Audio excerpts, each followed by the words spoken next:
Okay, so today we're busy installing or fitting this 2.25 petrol motor into the Series 3, and basically we're replacing a Chev 2.5 motor with this one.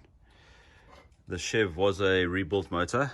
We just had problems with it and we worried about issues with spares going forward, so we're putting the 2.25 Land Rover motor in, but I need to remove the engine mountings for the Chev motor. So cutting those off, cutting sections of this off that were welded in place, and then rebuilding this engine mounting and putting a new engine mounting in this position over here.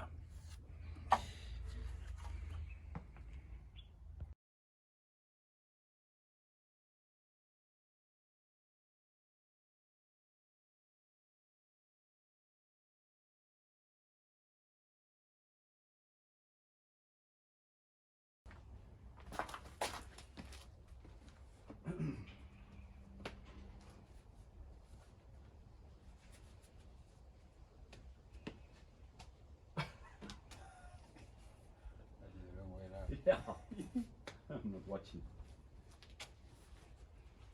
Okay. Oh wait, this jacket.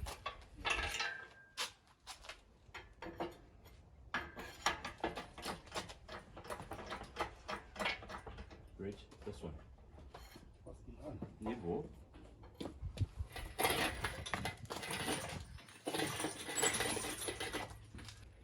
I'm going to come down a bit, eh? Yeah.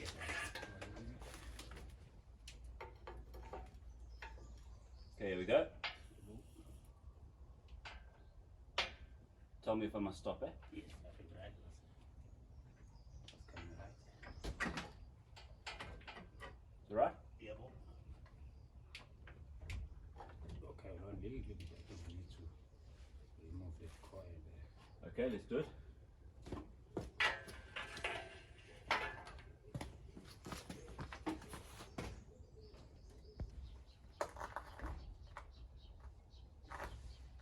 You're going to lift the bell housing a bit. Yes, I just. Oh no, put it. Just if you do it, the jack there a bit more.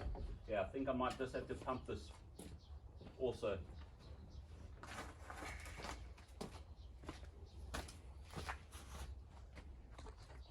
Okay, so we finally got the engine in position.